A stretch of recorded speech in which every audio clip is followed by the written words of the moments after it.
resplandeciente y que el futuro imperfecto de soñar más que teoremas mentales y de ¿Qué tal? ¿Cómo les va? Primer programa del 2025 de Caminos de Tiza por streaming.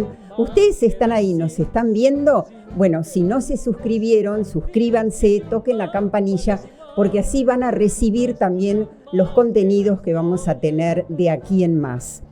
Siempre con la producción de José María Lanís, y agradecemos una vez más, esto es posible gracias al acompañamiento de La Cetera y de Ediciones Novedades Educativas. Bueno, nuestro tema hoy, la escuela en el contexto del país.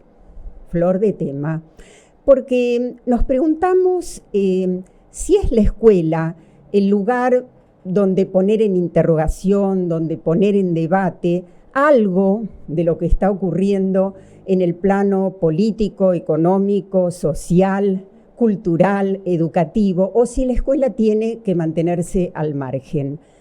Les presento a nuestros invitados. Gabriel Brenner, bienvenido. Hola. Silvia Almazán, un gusto tenerte aquí.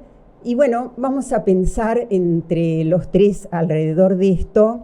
Creo que también de alguna manera nos conduce a esto que siempre está en debate, que es si adoctrinar es lo mismo que desarrollar el pensamiento crítico. Bueno, ustedes dirán. Silvia. Nosotros creemos que en la etapa, digamos, que estamos transitando, no solo en Argentina, sino a nivel mundial, de tantas transformaciones, lo que se está poniendo, digamos, en debate es la democracia, pero no solo en debate, en disputa y en tensión.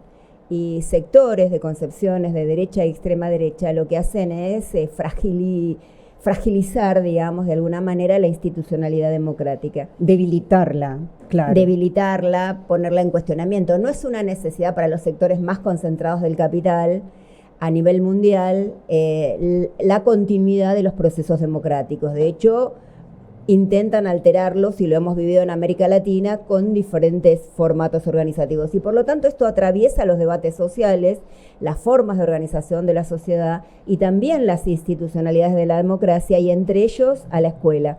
Así que por lo tanto, mientras hay como una promoción, digamos, de concepciones que tienen que ver con la supervivencia y el individualismo, la escuela marcha como el salmón, digamos, ¿no?, a contracorriente, promoviendo, y esa es la tarea central, promover formas organizativas y de reflexión sobre este tiempo histórico que generen acciones colectivas y solidarias.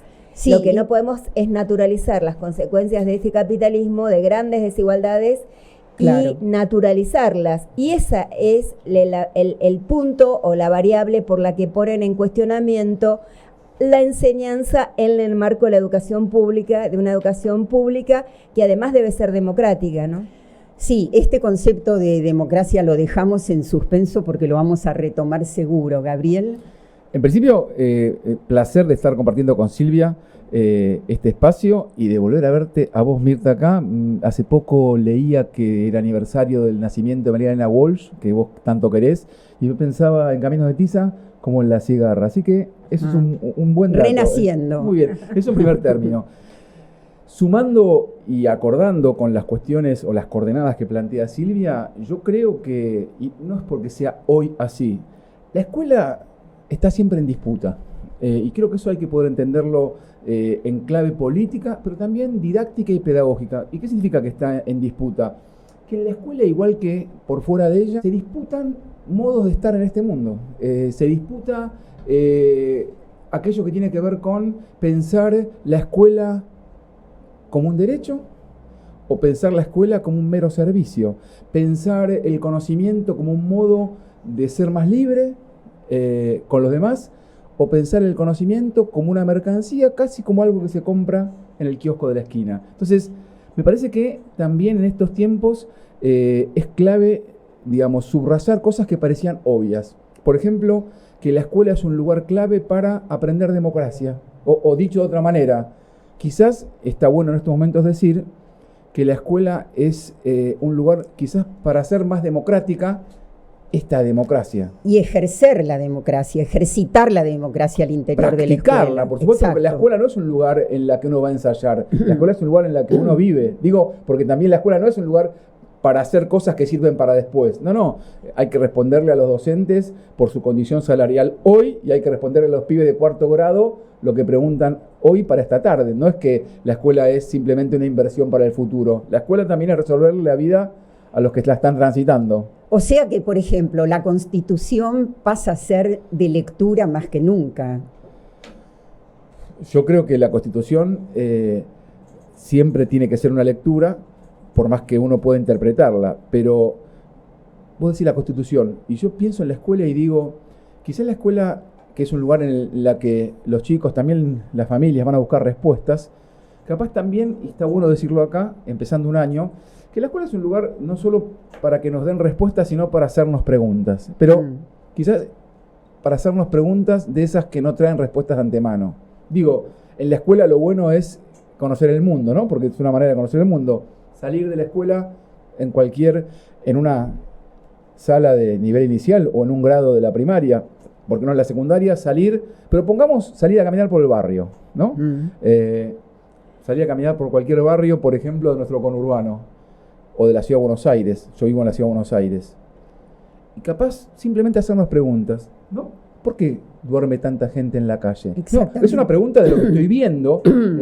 O ¿por qué las lluvias son tan violentas que están de alguna manera reventando cuestiones que antes simplemente le hacían cosquillas? Y algo más, Mirta, ¿por qué hay sillas de cemento en mi ciudad que invitan a que nadie se siente? ¿Y por qué hay pinches allí donde se podrían sentar un grupo de personas a conversar?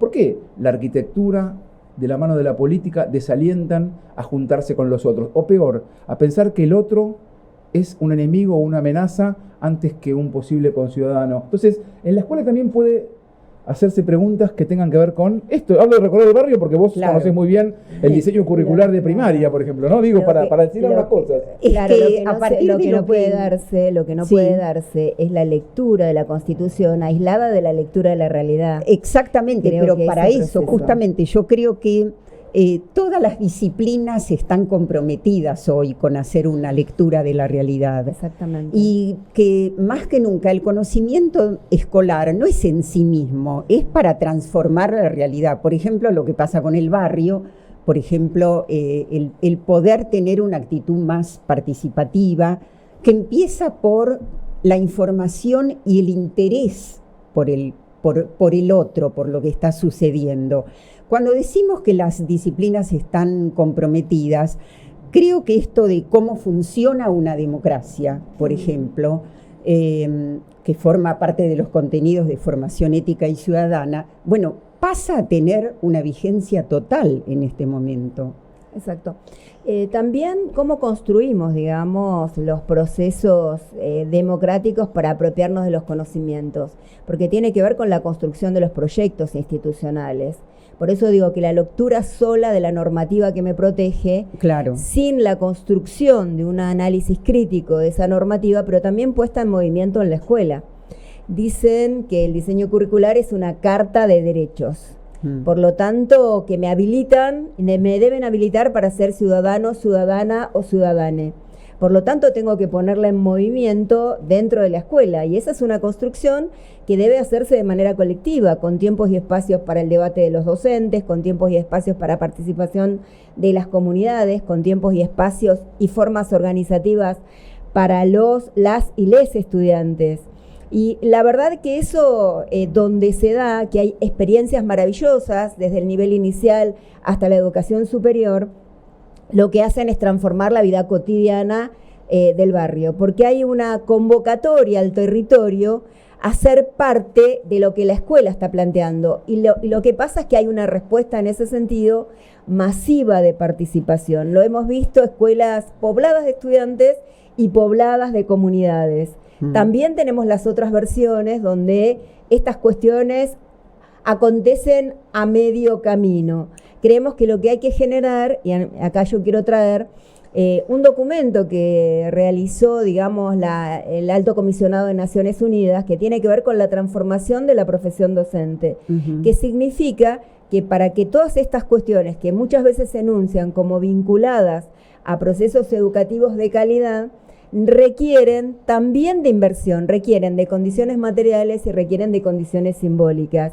Y en eso tenemos un problema hoy en la Argentina, con una subejecución del presupuesto nacional, tanto el del 2024, que fue la continuidad del 2023, y el del 2025, que va a seguir siendo una continuidad del 2024, cuando las coordenadas económicas y sociales se modificaron en el tránsito de este año. Entonces, ¿y qué consecuencias trae este tema del presupuesto? También por eso, para poder pensar la educación democrática, tenemos que poder pensar el acceso universal en las trayectorias educativas en cada uno de los niveles y modalidades. Y eso requiere de recursos. Requiere que haya escuelas, que haya edificios escolares pensados y construidos en relación al siglo XXI, donde podamos pensar estos talleres que me convoquen a desnaturalizar las condiciones o las consecuencias del cambio climático, que me permitan una interacción también entre los distintos agrupamientos de estudiantes, que permitan el ingreso de la ciencia y la tecnología. Y hoy los programas nacionales, el Conectar Igualdad, no están llegando las computadoras, la conectividad, el tema de la infraestructura, se han paralizado obras de construcción. En el caso de la provincia de Buenos Aires hay 80 escuelas que algunas de ellas estaban al 95% de su construcción. El equipamiento, se han suspendido los fondos que se tienen que destinar, por ejemplo, a la educación técnica y la formación profesional, en una disputa que va de la mano con procesos de desindustrialización de la Argentina. Claro, es coherente. Es coherente, por eso digo, pensar la educación democrática también está pensada no solo en la institucionalidad de escuela, sino el desafío que como pueblo nos damos en decisiones soberanas de fortalecer la democracia para poder pensar un proyecto de país justo y solidario, ¿no? Sí, recordaba cuando mencionabas... cuando fue ministra de Educación de la provincia, la doctora Adriana Puigros, la materia se llamaba Construcción de Ciudadanía. Exacto. Y era realmente participativa. Los estudiantes salían a ver qué problemas había alrededor de la escuela que ellos podían resolver o gestionar, ¿no? Exacto. Yo me quedé pensando en el comienzo, cuando hablabas del adoctrinamiento, de qué pasa en estos tiempos. La verdad, y siguiendo el hilo de lo que venimos aportando, me parece que no solamente la escuela es un lugar en el que hay disputa, y cuando digo que hay disputa, no estoy haciendo hincapié, porque cualquiera que pueda estar viendo esto piensa que uno está promoviendo lo bélico. No, me refiero a disputa que tiene que ver con que las personas vemos lo mismo de manera distinta, porque tenemos distintos intereses, porque no es lo mismo una escuela como un derecho que una escuela en condición de privilegio, porque vivimos en un país que está en una región que es la más desigual del mundo, en donde hay muchísimos que tienen poco y pocos que tienen muchísimo, y no estoy inventando nada, por lo tanto, no puede en la escuela no haber conflicto o disputa. Entonces, tomando en cuenta esto que vos preguntabas y lo que venimos diciendo, yo quiero y buscamos una escuela que enseñe a pensar, no a obedecer. Parece no a que repetir. A repetir o a obedecer. Por eso me parece que yo quiero decir claramente, pensando en el comienzo de este ciclo lectivo, yo quiero una escuela que no sea negadora. Eso, que no sea negadora de la realidad. Yo quiero una escuela que no sea negadora del destrato y el maltrato del medio ambiente, recién mencionabas. Yo quiero una escuela que no sea negadora de la memoria, porque no está bueno negar de dónde venimos ni quiénes somos. Yo quiero una escuela que no niegue al otro. Y ¿sabes qué? Quiero una escuela que no niegue la democracia, porque el negacionismo está apareciendo también como una pantalla que en algunos casos es lisa y llanamente reivindicación de un pasado al que no queremos volver, reivindicación de lo peor que hemos tenido en la humanidad. Entonces, yo sinceramente quiero una escuela no solo que enseñe a pensar, sino que hoy la disputa de la escuela no es solamente por la democracia, Mirta, es por humanizar. Eso, hoy la lucha en matemática, pero también en lengua y en el recreo es humanizar una sociedad que desde los lugares de la oficialidad se está deshumanizando y promoviendo un nivel de violencia tan creciente que habilita a que las personas puedan de alguna manera negar al otro, o sea, al vecino, negar al otro por una condición física, racial, religiosa, ideológica o sexual o lo que se te ocurra. Entonces, sería bueno una escuela que esté atenta a eso. Que vuelva a la escuela, porque se fue diluyendo, el diario, simplemente el diario, instalando las noticias que pueden ser trabajadas. Nombraste también qué pasa en lengua. Bueno, durante el verano más de uno de los alumnos sabrá qué cuestionamiento hubo del libro Come Tierra, por ejemplo, y qué interesante es entonces justamente llevarlo y poder analizar qué es literatura.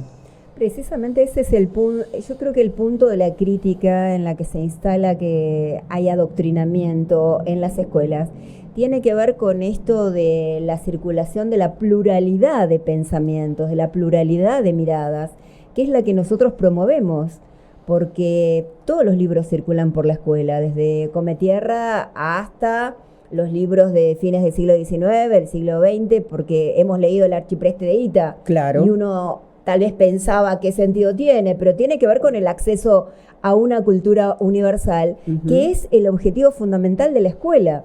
Nosotros tenemos que poder promover esa pluralidad de pensamientos, porque la escuela nació con un sentido homogeneizante, vamos a decir, cuando fue fundada junto con el análisis de la fundación del Estado Nacional, en todo caso. Pero hoy hay nuevos protagonismos y nuevos colectivos que se organizan y nuevas identidades. Entonces la pluralidad es un registro muy difícil de apropiarnos si no vamos construyendo a través de diferentes lecturas, tanto sea de lo literario como diferentes lecturas de las realidades con las que coexistimos. Por lo tanto, creo que muchas veces hablamos de las diversidades sexogenéricas, pero no solemos hablar de las diversidades étnicas que hay en nuestro país que quedan invisibilizadas. Y entonces tenemos quienes con autoridad dicen que venimos de los barcos. Y acabo de llegar del Museo Antropológico de Salta, donde tienen piezas que dicen que habitábamos por estas tierras hace 10.000 años. Claro. Entonces, visibilizar la existencia y esta cuestión de construcción colectiva, coral, plural, ese es una crítica que se hace y es la única forma de poder promover lecturas críticas, pero no solo lecturas críticas de este presente, porque el desafío mayor cuando trabajamos con las nuevas generaciones es poder anticipar el escenario que tiene que ver con el desarrollo del siglo XXI. En mi caso particular, soy una generación mayoritaria, en todo caso, del siglo XX. Por lo tanto, tengo que hacer una aposta cultural y de lectura con quienes van a protagonizar los desafíos y las transformaciones de este siglo XXI, que me interpelan todos los días, porque la dificultad en la escuela no está en lo que promovemos para leer, está en lo que promovemos para preguntar, y cuando esa pregunta, además, plantea un posicionamiento a los adultos y a las adultas. ¿Y usted qué piensa? ¿Y usted qué hace? Y nosotros no podemos ser asépticos cuando están esas preguntas en circulación. ¿Usted qué piensa sobre la educación sexual integral? ¿Usted qué piensa sobre memoria, verdad y justicia? ¿Usted qué piensa sobre el cambio climático? Pero muchos, además, en particular los adolescentes, lo que nos plantean es, ¿y usted qué hace?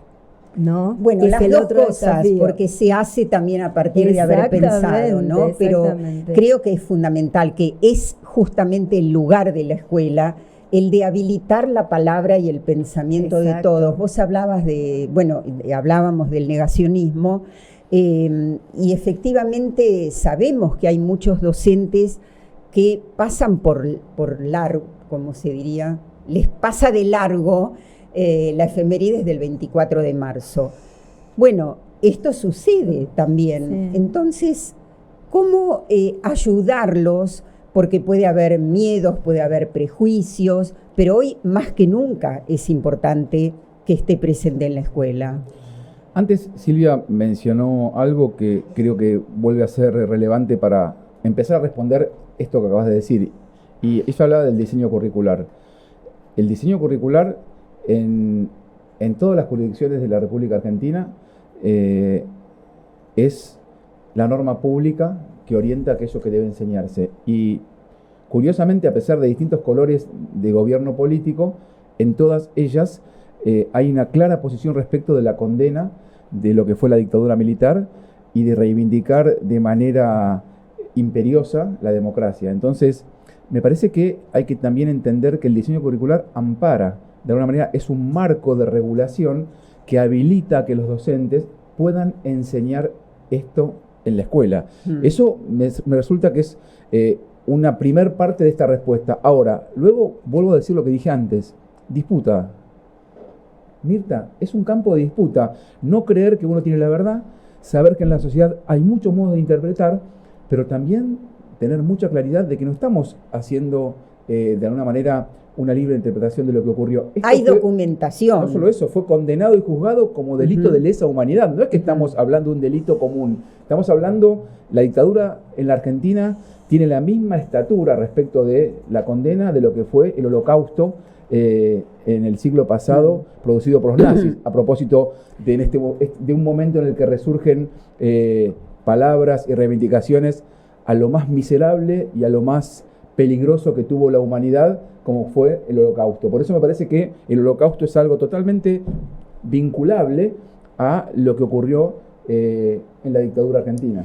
Bueno, y hemos pasado un verano, por ejemplo, y seguimos con incendios en Epuyén, en el Bolsón, el cambio climático que vos mencionabas, Silvia. Bueno, también son temas que los propios alumnos los traen. Yo no sé si ustedes recuerdan cuando en aquellas vacaciones de invierno fue el atentado de la AMIA, ahí estamos viendo esto que sucede con los incendios.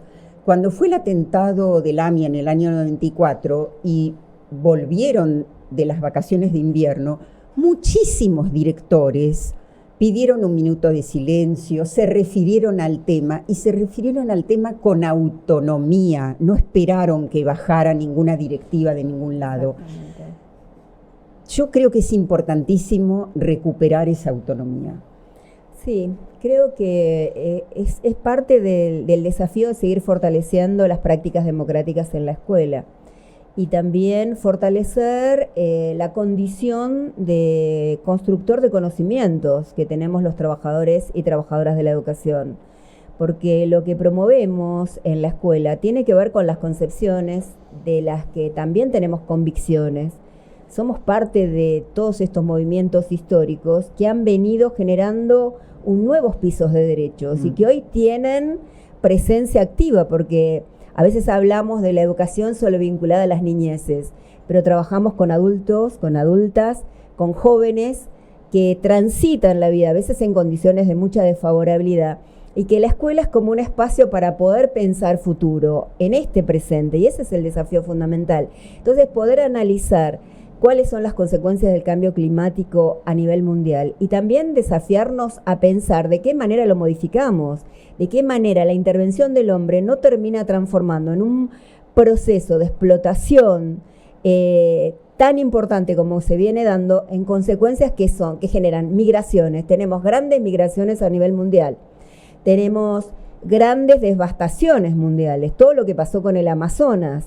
Entonces, muchas consecuencias, por ejemplo, está pasando que las aves son como plagas en el interior, en los distritos, en las plazas del interior de la provincia. Pero cuando vamos a analizar, es el proceso del monocultivo y de los agrotóxicos que está generando estas migraciones. De la misma manera que la migración humana va en búsqueda de espacios de supervivencia, también otras formas existenciales en este planeta están migrando y generando condiciones diferentes. Perdón, pero lo que pasó con el incendio... Lo que decís vos, está buenísimo lo que decís, perdón que interrumpa. Otro motivo para salir a recorrer el barrio, ver lo que vos estás planteando. Exactamente, y también para analizar si los incendios, digamos, que se están produciendo en el sur son consecuencias solo del cambio climático o ha habido una operación que está muy vinculada al negocio inmobiliario, muchas veces, y esto ha sido corroborado en diferentes provincias, y aquí nomás, el año pasado, el incendio que se produjo en las islas de la zona entre Ríos y Santa Fe, tiene que ver con estas disputas que hay con los sistemas productivos, con la lectura que hacemos de la tierra, del territorio. Nos interpelan también las nuevas cosmovisiones. Por eso decíamos que ingresar los conocimientos de las cosmovisiones de las diferentes comunidades que vivimos en cada una de las naciones es muy importante, porque la lectura que tienen los pueblos originarios sobre la vinculación con la tierra y la madre tierra es muy diferente de la que se tienen totalmente en los centros urbanos, o una mirada más europeizante, podríamos decir. Entonces, yo quería relacionar también el tema de Memoria, Verdad y Justicia, si me das unos minutitos, con el tema de los juicios. O sea, los juicios están demostrando, en verdad, y las condenas que se vienen produciendo a los genocidas, eso es innegable. Lo que pasa es que quieren diluir. Y lo otro es que todos los juicios también están produciendo otra consecuencia, que es el lugar del Estado en los genocidios de fines del siglo XIX y comienzo del siglo XX. Quiero decir, en aquellos que se produjeron sobre las comunidades pueblos originarios. Quiero recordar el juicio de Napalpí y el juicio en San Antonio Obligado. En Napalpí se ha declarado el Estado como genocida de las comunidades originarias, y esto lo que se pudo, digamos, poner a disposición en estos juicios fueron los conocimientos construidos en esta lucha las madres y las abuelas, que son conocimientos científicos, el equipo de antropología forense, ese trabajo, digamos. No podemos, en esta cuestión negacionista, lo que no pueden es negar los avances de la ciencia producidos, que a veces quedan invisibilizados en el marco de estas luchas que han tenido que ver con Memoria, Verdad y Justicia. Es decir, que siguen horadando el pasado, pero fundamentalmente las lecturas de este presente, y necesitamos tener una lectura integral de este presente, porque el desafío es pensar el futuro y empezar a diseñarlo, ¿no? Y la escuela es parte de esa herramienta fundamental de trabajo y de organización, ¿no? Sí, pensaba también a partir de lo que decías, que a veces los docentes cuentan o se apoyan únicamente en el libro de texto de las diferentes disciplinas, y qué importante es traer noticias de actualidad, las noticias de este último año, y poder, ver qué despiertan en cada uno, qué opiniones, qué preguntas. Mira, en primer término, me parece también importante, Mirta, decir que en las escuelas y con los docentes pasan cosas fabulosas, extraordinarias, pero no son las que cotizan alto en los medios. En los medios cotizan alto las noticias que muestran un poco de sangre, o en todo caso... los conflictos. Sí, que buscan de alguna manera degradar también la condición docente, porque no hay que olvidar que las oficialidades le piden al docente que construya pensamiento crítico, pero no les gusta cuando el docente critica que le quiten el Fondo Nacional el Fondo de Incentivo Docente. Claro. O sea, lo quieren como un formador de críticos, pero cuando es crítico respecto a su condición de trabajador y de constructor de cultura, les molesta. Entonces, me parece también hay que poder, si me permitís, decir que la escuela es un lugar para construir un lugar, yo diría, de un adulto disponible. Eso me parece interesante, pensando en lo que nos ocurrió con la pandemia, pensando en lo que muchas veces nos piden las familias, pero especialmente las pibas y los pibes. Y cuando digo un adulto disponible, ¿saben qué se me ocurre? Decirles y contarles algo que leí hace poco que me llamó la atención. Leía que llamaban algo así como, a muchos adultos, algo así como adultos Disney. ¿Y a qué se referían? El adulto Disney es aquel que ve el esfuerzo o el sacrificio como una cuestión meramente individual, como algo vinculado al éxito. Digo, cuando le preguntan con quién lo relaciona, con Nadal, con Del Potro, no tengo nada, lo reivindico.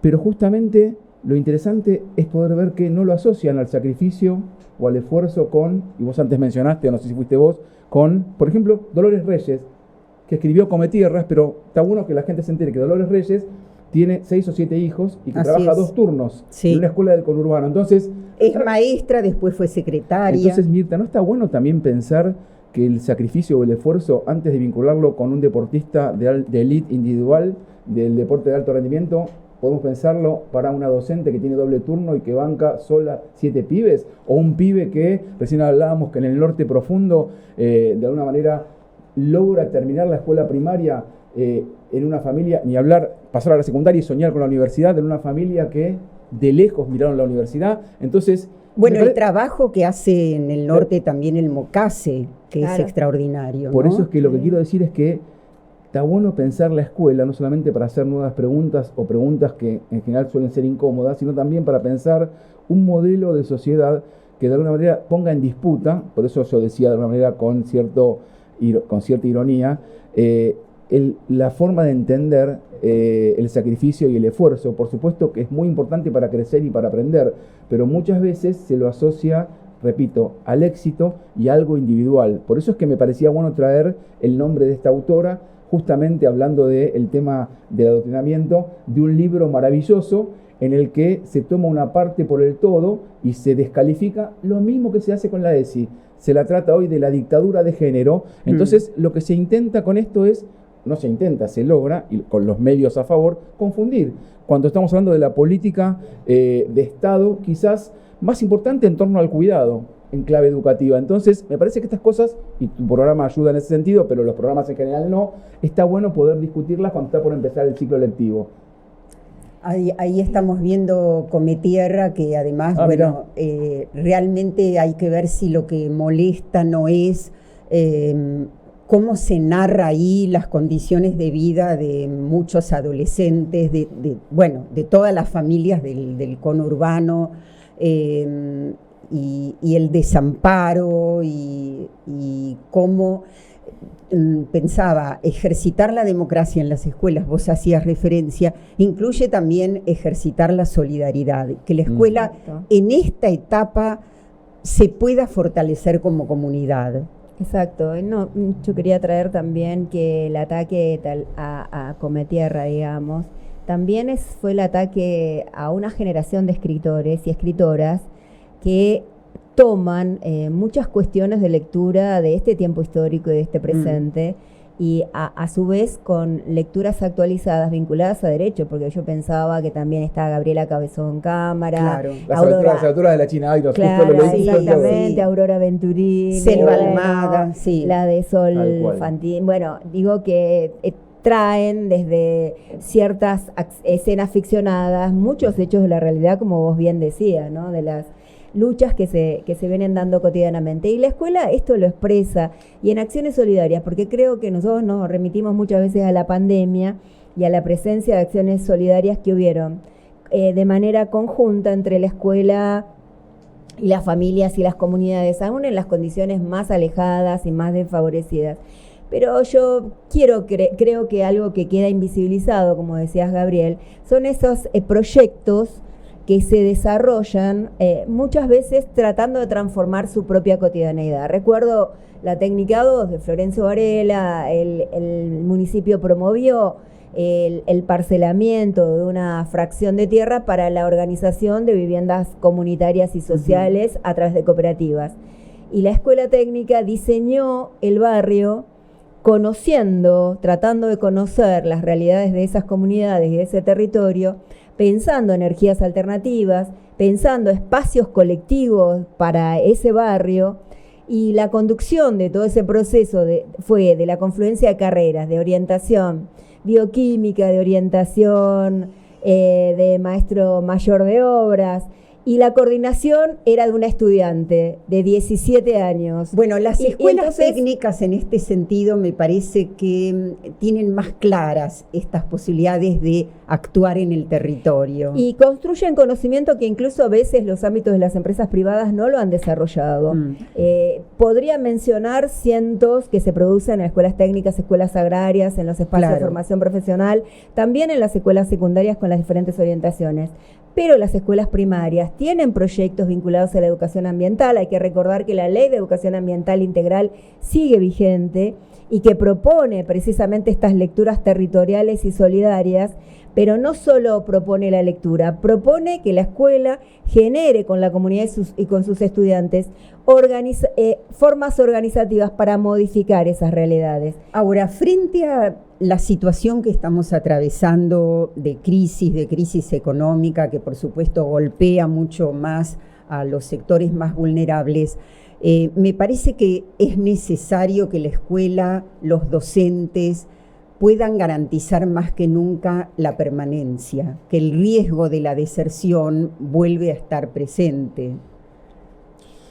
Yo sin duda comparto, yo creo que no solamente es fundamental alentar la permanencia, sino también me parece que es fundamental, y la pandemia nos enseñó mucho, la importancia de la escuela como un lugar de encuentro con los otros, porque hoy ya hay muchos que suelen sostener la idea de pensar la escuela remota, y naturalizan, cuando dicen esto, digamos, su condición de vida, y la escuela remota y solamente remota la pueden tener quienes viven en sectores muy acomodados. Entonces, me parece fundamental entender que la escuela es un espacio de encuentro y de construcción de comunidad. Y eso es lo que me parece que hay que poder redoblar como apuesta. Lo público no tiene que ver con que algo es gratis. Lo público y lo fundamental de lo público es que, por ejemplo, en el caso de la escuela, es un lugar de construcción de lo común, es un lugar de construcción de comunidad. Y creo que allí reside la fuerza más, yo diría, enriquecedora de la condición pública y de la condición de derecho que tiene que tener la escuela. Por eso me parece interesante hacer mucho énfasis en la importancia del encuentro de cuerpo presente con los otros. No estoy soslayando la importancia de lo virtual y la pandemia en ese sentido, no, para nada. No. Estoy diciendo que el encuentro con los otros, el juntarse a pensar con los otros, y no solamente con las pantallas, con los otros, sino con los otros de carne y hueso, la escuela tiene allí una oportunidad, yo diría, por eso enorme. Quieren una escuela a distancia, justamente para que no haya encuentro, organización.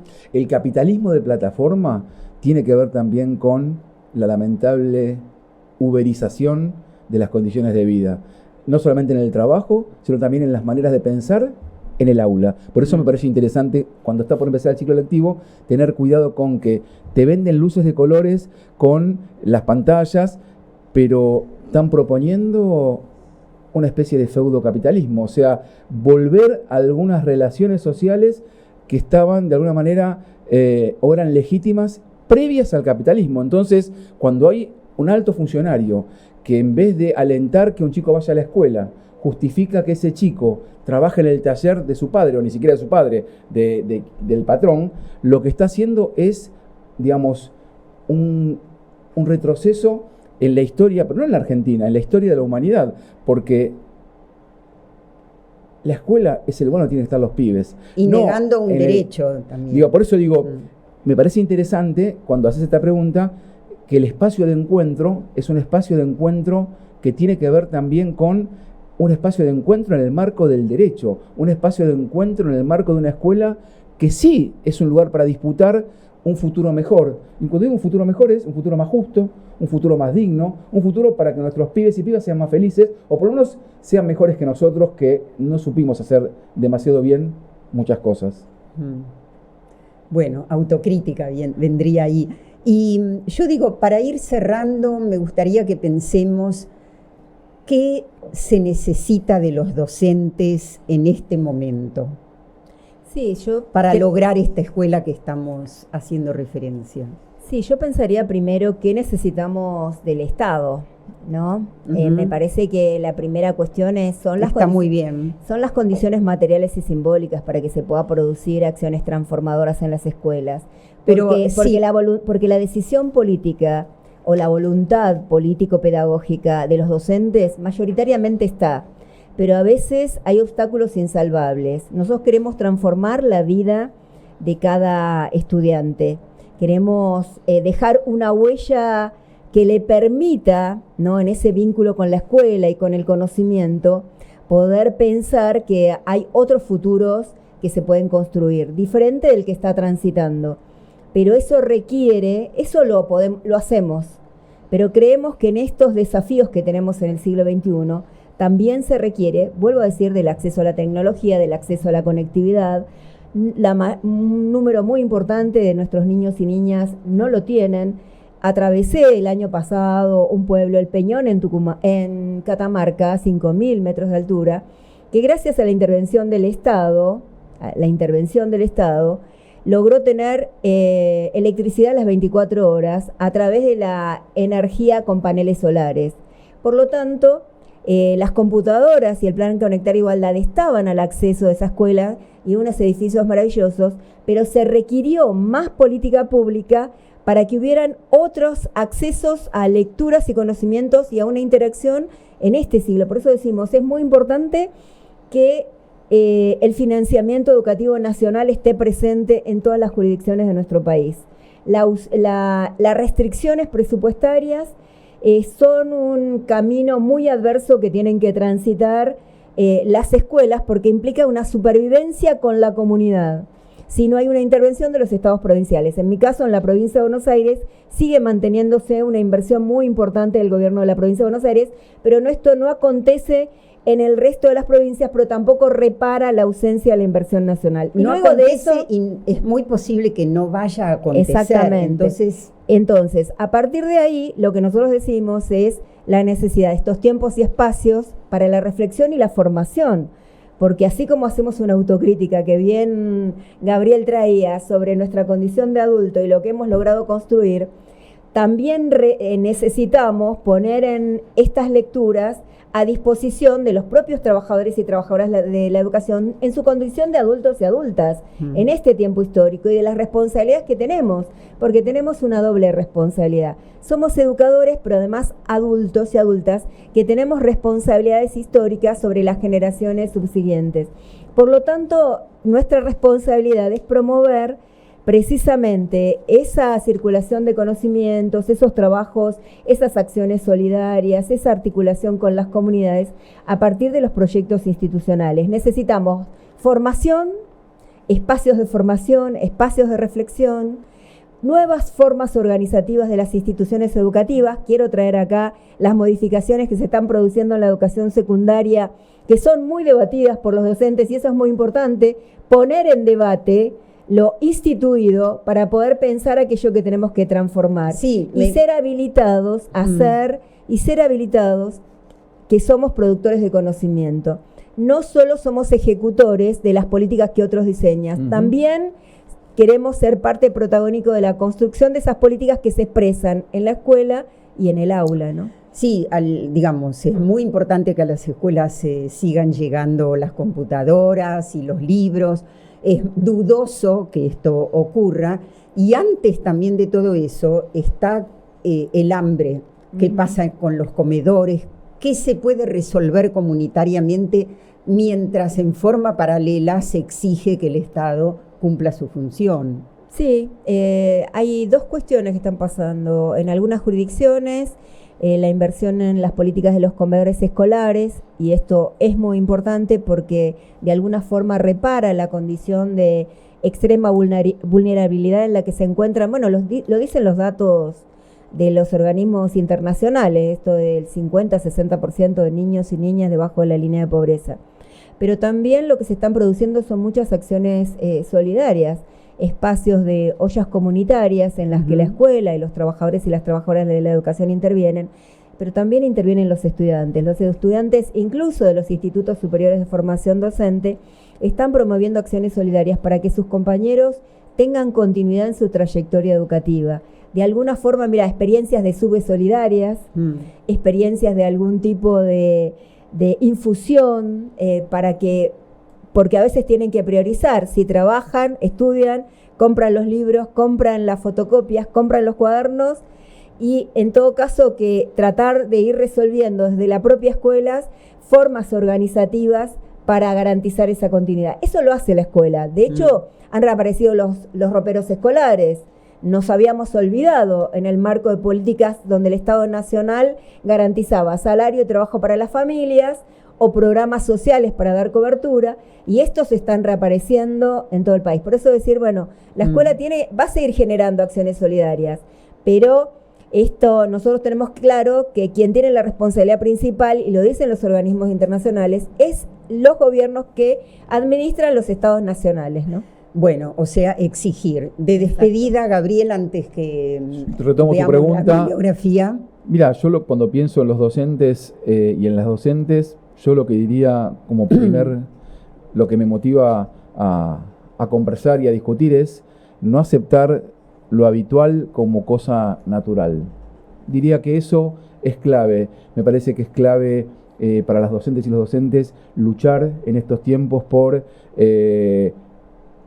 condiciones de trabajo dignas, y me refiero tanto al salario como a la formación necesaria para hacerle frente a los desafíos del conocimiento y la tecnología de estos días, como también luchar por mejores condiciones para la infraestructura escolar y luchar también para que no retornemos a la Edad Media respecto de ciertos contenidos que tienen que ver con haber logrado cierta estatura en nuestra democracia, no de alguna manera bajar al subsuelo de la humanidad. Y la verdad es que me parece que es fundamental, y vuelvo a destacar algo que antes mencioné, y recién Silvia también decía, yo mencioné que pensar la escuela como un adulto disponible, y cuando digo la escuela como un adulto disponible pienso justamente en anteponer la escucha al juicio demoledor.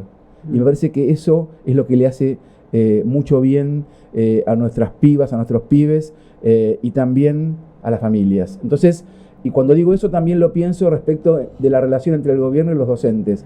Anteponer la escucha, escuchar mucho más a los docentes, que de ellos y de ellas aprendemos mucho, porque a veces, y acá hago una autocrítica y una crítica, a veces también solo circulan ciertos sentidos y discursos que tienen que ver con ámbitos de la academia muy endogámicos. Hay que escuchar más a los docentes en cualquier rincón del país, porque en todo caso allí es donde aprendemos y para tomar las mejores decisiones de política educativa. Y son realidades muy diferentes. Por otra parte, nos vamos a la bibliografía y después sí, despedida definitiva. Bueno. A ver, ¿qué tenemos?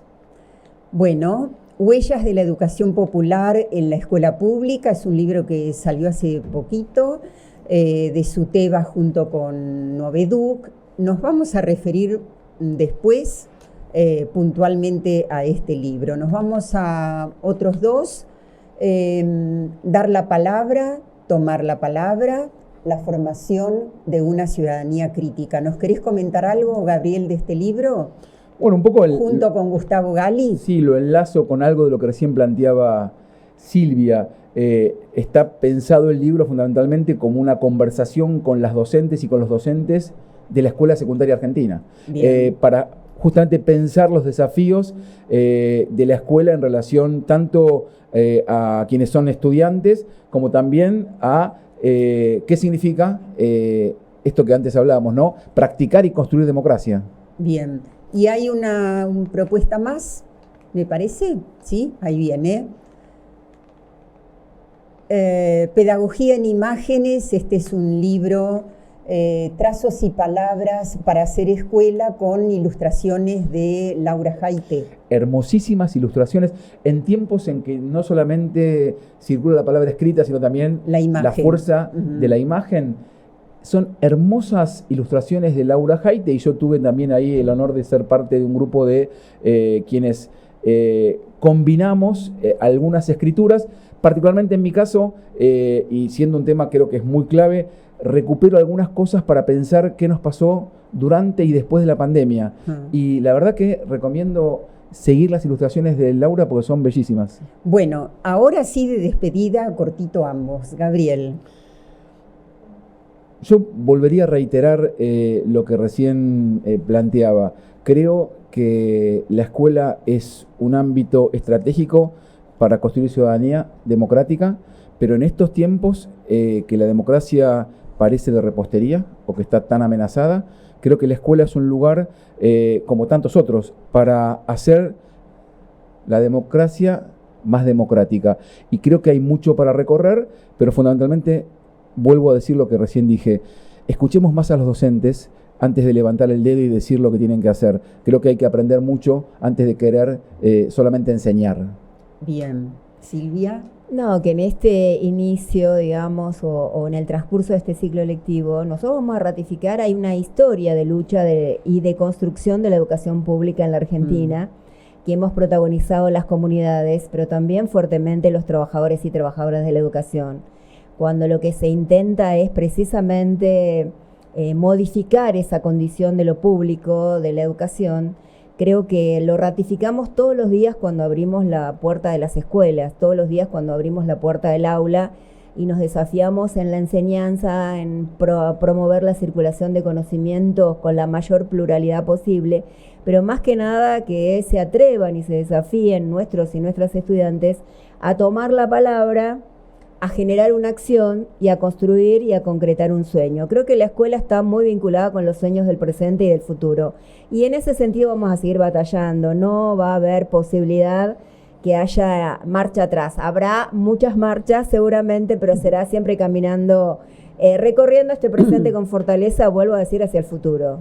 Bueno, el título del programa era La escuela en el contexto del país y creo que efectivamente todo lo que se dijo tiene que ver con una escuela que se hace eco de lo que ocurre, que no está en una burbuja, y entonces todo lo que es importante fuera de la escuela pasa a ser también importante adentro y se transforma sin duda en objeto de conocimiento.